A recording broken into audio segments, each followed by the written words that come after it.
Hello, everyone, and welcome to this installment of the Kagan Implementation Network webinar series. We're super excited to have you here today. Today, our featured speaker, I am very excited to get to share this story and listen in on the wisdom of Dr. Shannon McCurdy. Dr. McCurdy is the Assistant Superintendent of Elementary Education in Baldwin County, Alabama. Our theme for today, what we're trying to zoom in on, is establishing and maintaining momentum with Kagan Cooperative Learning. And Dr. McCurdy is going to speak to these points of some things that have worked for Dr. McCurdy at the school level, and now things that Dr. McCurdy is thinking of at the system level. A little bit about our featured speaker today. Dr. McCurdy has been in education for 22 total years. In that time, Dr. McCurdy has been high school AP English teacher, an assistant principal, a principal, and now an assistant superintendent. While being a principal, Dr. McCurdy led Kagan implementation and saw the results, saw the data that many of us have seen firsthand. And now, as an assistant superintendent, Dr. McCurdy is tasked with leading 26 schools. That's bigger than many districts. And Dr. McCurdy's spare time, which I'm sure there's very little of it, Dr. McCurdy enjoys biking, racquetball, quality time with her golden retriever, Lily, and traveling. And we're bringing Dr. McCurdy on screen. Dr. McCurdy, really excited to have you in this webinar with us to share your wisdom with all these leaders, both in the live session and the recorded session. And where I want us to start is talking about what your story was as a principal, because that's what's influencing your moves now as an assistant superintendent. And in our time talking together, you mentioned to me that in 2019, your school brought in a Kagan workshop. This was pre-COVID. And we all know what happened with the shakeup of COVID, and our focus just changed to different things. But for many reasons, Kagan just didn't catch momentum at that time. After COVID, you had moments of reflection to think about, how do we get this momentum going? You knew Kagan was important and that this was going to boost engagement and be great for your students. And so you went a different way. And what you shared with me is the different way was what you refer to as a cohort model. And what I'd love to do right now, our first question, I'd love for you to share, what is your definition of a cohort model? So the cohort model was taking a group of teachers, looking at their experience, more so their effectiveness, their energy, their positivity, speaking with them, walking in their classrooms, understanding that they had influences on their grade levels. Uh, I just decided to invest in a small group, so 7 teachers. I took the Winter Academy, and the conversation with them was, okay, I see how we need cooperative learning. We need this model in our classrooms because this is what we've lost with COVID. So here's the deal. We're going to go to Winter Academy. I'm investing in you. I believe in you. I'm excited about this opportunity for you. They were on board. They went to Winter Academy. Became very, very close. They became a safety net for each other. They brought Kagan back to school. They were energetic. They were full on Kagan implementation, implementing it to fidelity as they knew it. And then the deal was, I'm taking them back to Summer Academy for Kagan coaching. I wanted them to, number one, spread the love, spread the word, be excited about this. And they were total buy-in from the very beginning. And then in the summer, they were excited about attending Kagan coaching. They were the ones who would start this fire. They ignited it, and it just grew from there. That's fantastic. And I think I speak for many leaders when we think about what are some challenges that we encounter with implementation. Willingness is certainly one of them, and we call that different names. we have willingness, we have buy-in, support. And so I'm hearing you say that when you shifted to this cohort model and when you picked these select individuals, you saw willingness, you saw momentum Mhm, around Kagan, which wasn't there before. mhm, I'm curious when you think about willingness, when you think about implementation, there's other variables too. You mentioned fidelity. mhm. Um, I'm wondering if you could talk about how you knew that these teachers were like, what did you know? What did you do to know that they were implementing? How could you tell? That they were implementing the structures. Yes. So my decision to take this group has to do with a little bit of social network analysis that you and I have talked about. And it's that understanding that if they came back and implemented it, they would affect others. I was in their classrooms all the time. I had visitors. I talked about it. I had the State Department come by, and I was so excited. I asked them, "Hey, would you come and look at these classrooms? Would you come do some walkthroughs with me?" And anyone who came to our campus saw the excitement, saw how engaged the students were, and they just looked at each other and they said, "Oh my gosh, this is what we're missing. This is what we need. We need this in every classroom." And so the excitement spread. It spread throughout the county. The former assistant superintendent said, "Hey, I want you to present this to our principals." I presented at a principals meeting. I said, "This is what we are doing. This is how I started it. This is how I'm growing it. This is how I'm sustaining it." And they had taken videos. They showed some videos. They had shown some pictures. They became excited about it, and there was a lot of discussion about how we could start this implementation throughout our county. And then we had the turnover in leadership, and so now being in this position, my next goal is implementation across the county in our 26 schools. I certainly hope we get to your thoughts about planning for that. For the just for context, you've been in this role for about a year. Mhm, So folks in the webinar today might be interested to know you're in the very early phases of planning and thinking about transitioning what you learned through implementation as a principal into implementation at the system level. And you just touched on something that I was hoping you would say. So I'm so happy you did. The ultimate data point for implementation is when you can tell people, go in any classroom you want, you're going to see Kagan Cooperative Learning. mhm, And when you know that that is something you can say you've reached full implementation, mhm, folks can go in any classroom and stay there a short period of time and see mhm, Kagan structures and student engagement. That's excellent. And so thank you for sharing that.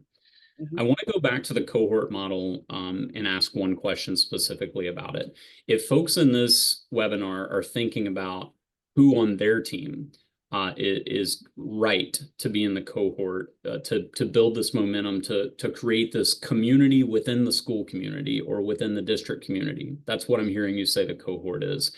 Mhm. What qualities did you look for in individuals that made them a good fit for the cohort? I looked for effectiveness. I looked for positive energy. I looked for connectivity. So who are they connected to, and who are they connected with? Do I only want to take the ones they are connected with that didn't really fit the model because they may be connected only on their grade level? So I had to look outside the grade level. Okay, well, I have a dynamic kindergarten teacher. She's only been with me a couple of years, but she is strong. She is a leader for her grade level. I think she can bring others along. So I'm going to start with her. I'm going to go to the next grade level. I'm going to look to see, okay, who on this grade level would be willing, who is positive, who is effective, who could bring others on board. And so I went to every grade level and just observed and just internally reflected to see who I wanted to talk to about this, who I could build excitement with, and who would be willing to go the extra mile, who would be willing to go back to summer academy for the Kagan coaching. And, it built that internal capacity with my teachers so that they would want to keep growing and they would be excited about that sustainability and leading the whole team forward. This opens up, I think, a connection to something you mentioned earlier, and Mhm. I'd love to dig into it a little bit as well, which is social network analysis. In your answer just now with what features did you look for in the cohort, you said who are folks connected to and who can they influence. And so Mhm. I'm curious, is that the connection to social network analysis for you and how you went through that process? So would you mind talking about that a little bit? The connection between the cohort model and your work with social network analysis.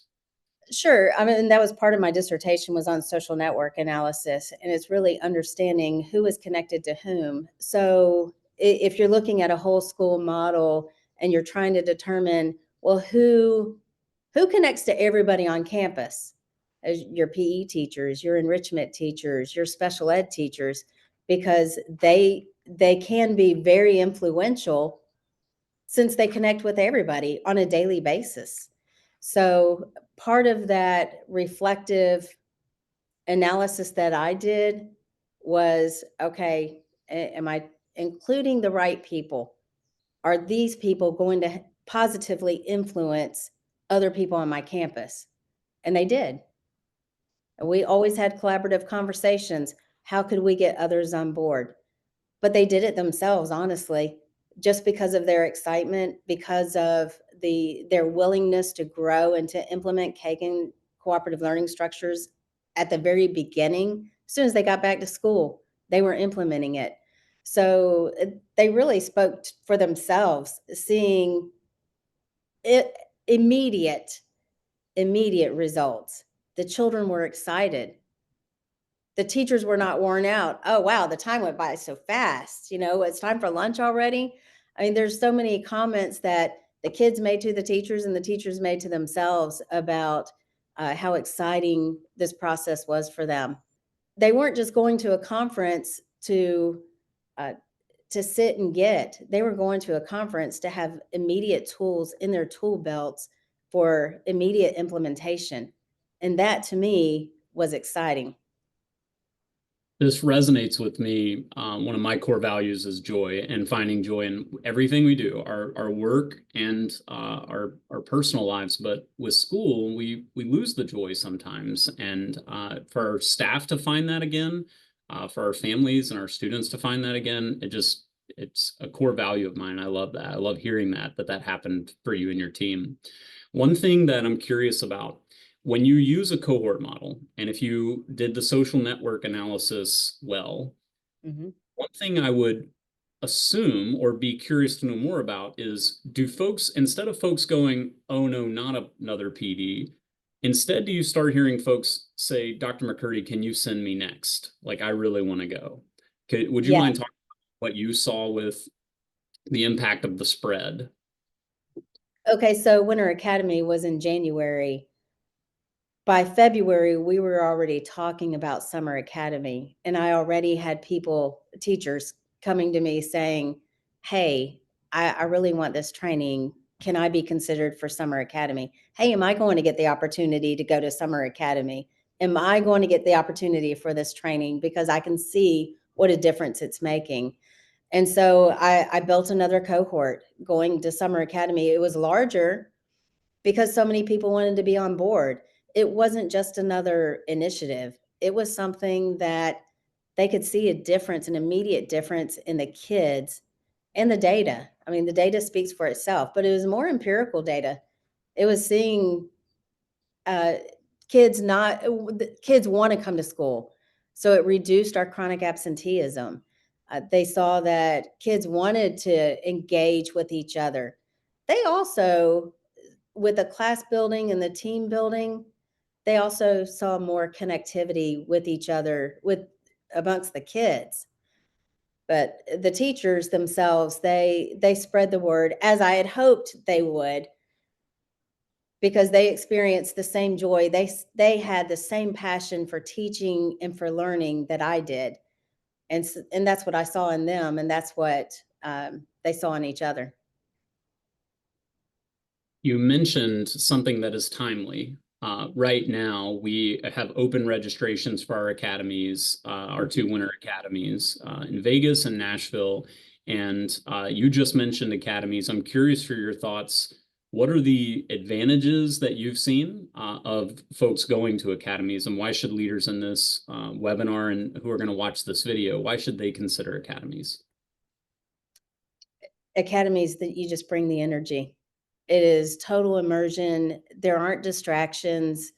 What I saw when we brought Kagan to our school was teachers thinking about what they had to do in their classrooms.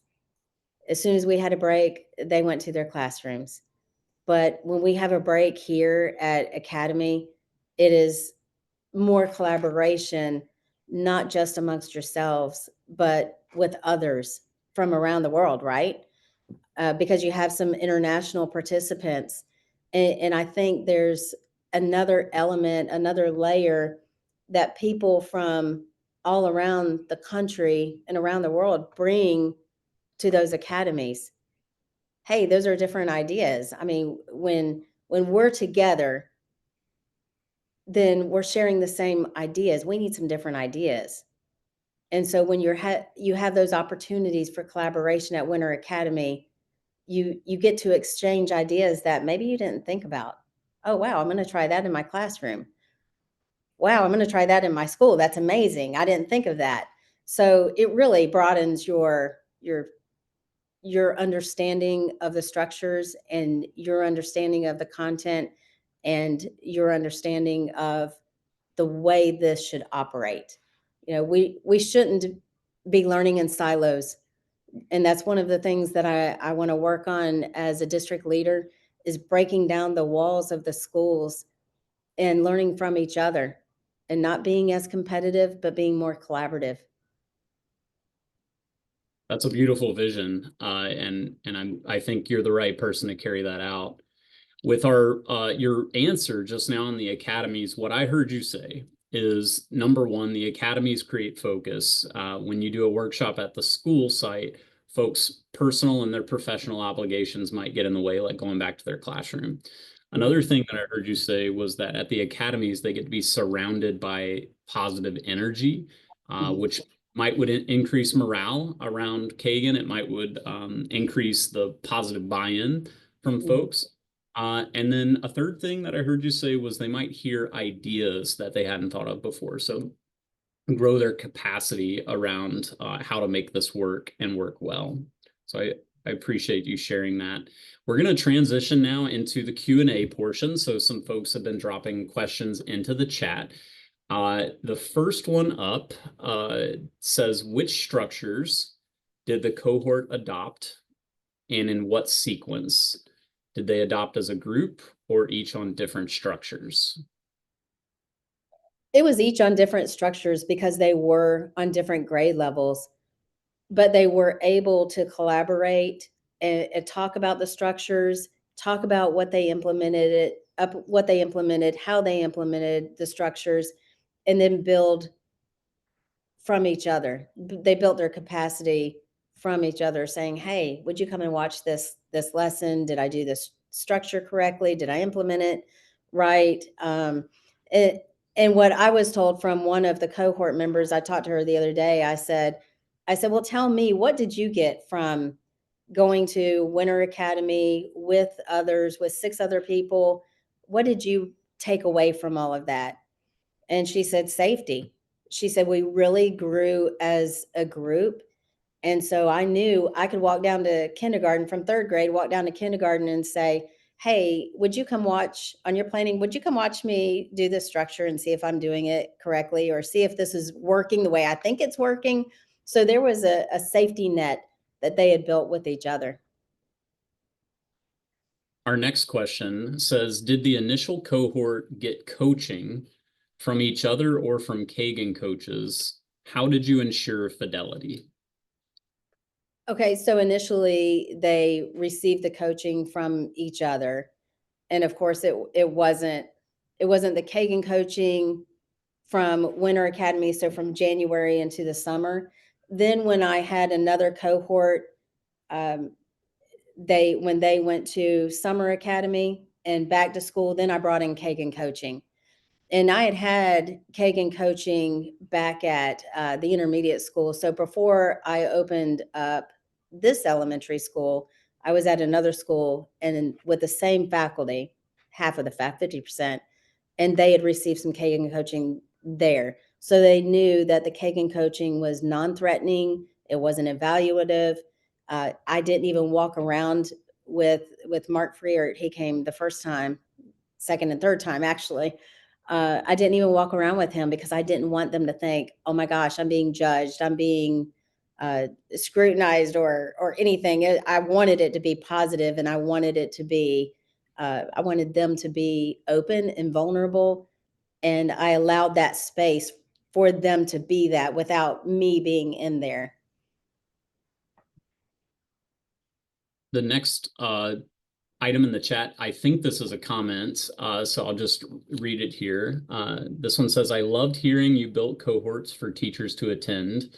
I wish people received the summer academy like I did and feel that passion to try research-based structures that work.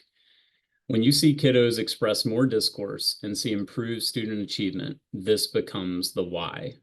Yes. Another question here. Did you collect data on achievement, disruptive behavior, and pro-social behavior? It was mostly empirical data. I can say that. I can say that we're a very transient school. So at the end of every year, we may lose 150 students. And then at the beginning of every year, we grow by 200 new students. That is very hard to track when you have that kind of transiency.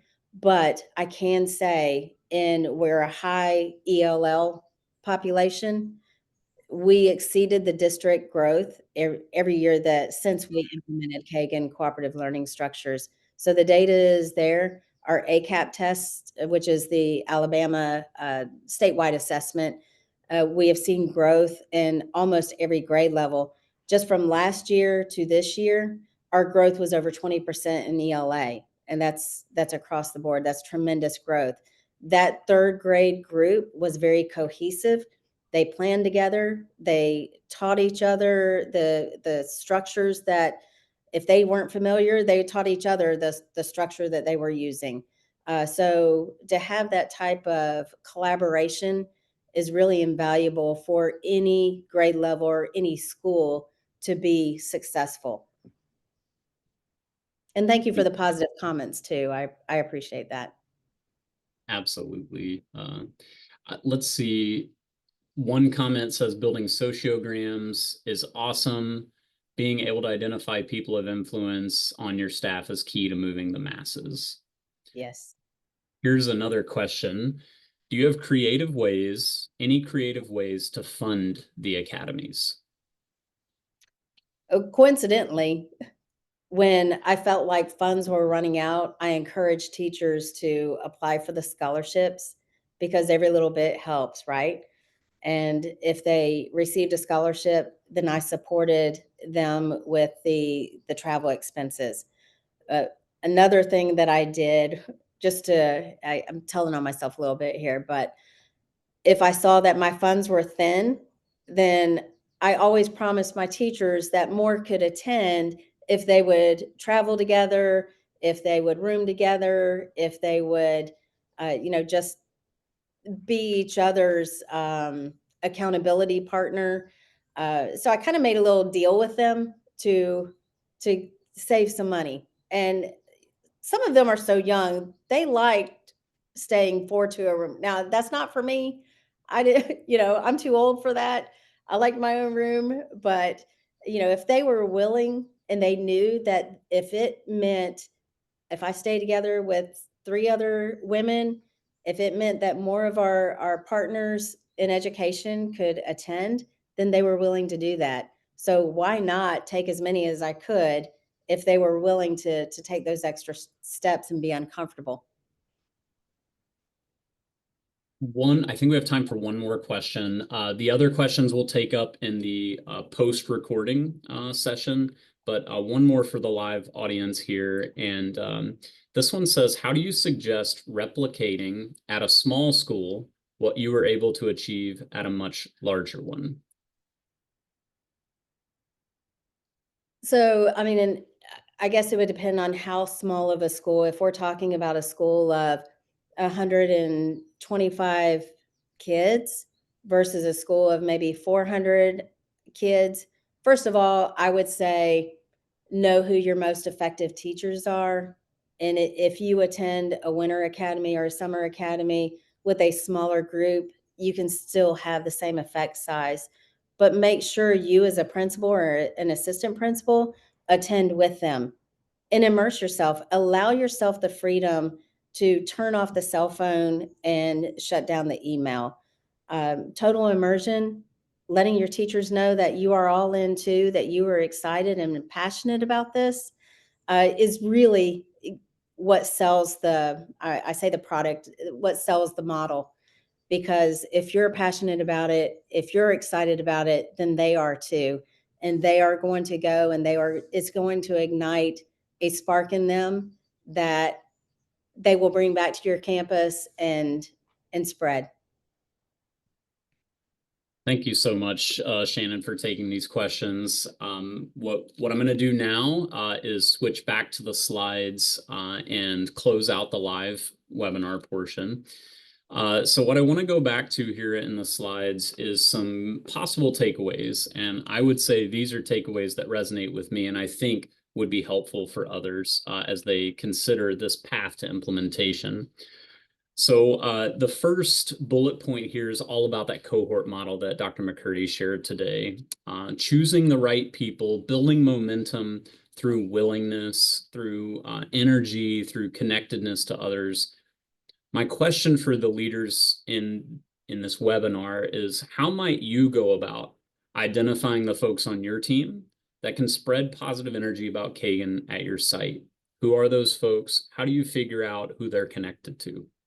That ties into the next takeaway, which is using social network analysis to map influence and knowing who the key people are on your team that if they begin implementation, they see the positive results, it's going to spread to others on their team or within the school. And so my question to the leaders today is, how can you conduct this type of work at your site? What do you need to do to build a sociogram or network, draw the network of your school or district? The third takeaway is in the power of attending the Kagan academies, the summer academies and the winter academies. Dr. McCurdy spoke to this today of how influential attending these academies can be. So if you're feeling like you need a boost and you need to get some folks on board with Kagan, this is something you can leverage. And I put that question right below the takeaway. How can you leverage the academies to boost implementation and morale around Kagan Cooperative Learning? Dr. McCurdy has been kind enough to agree to share her email with you. And so feel free to copy this down or take a picture with your phone. If you want to dig a little deeper into the work that Dr. McCurdy has done, I know that she would be willing to connect with you. If you know a leader who would benefit from being in this network with us, if you know someone who needs to be in contact with this community, this professional learning community about implementation, you can scan this QR code, copy the link, and send it to them to sign up.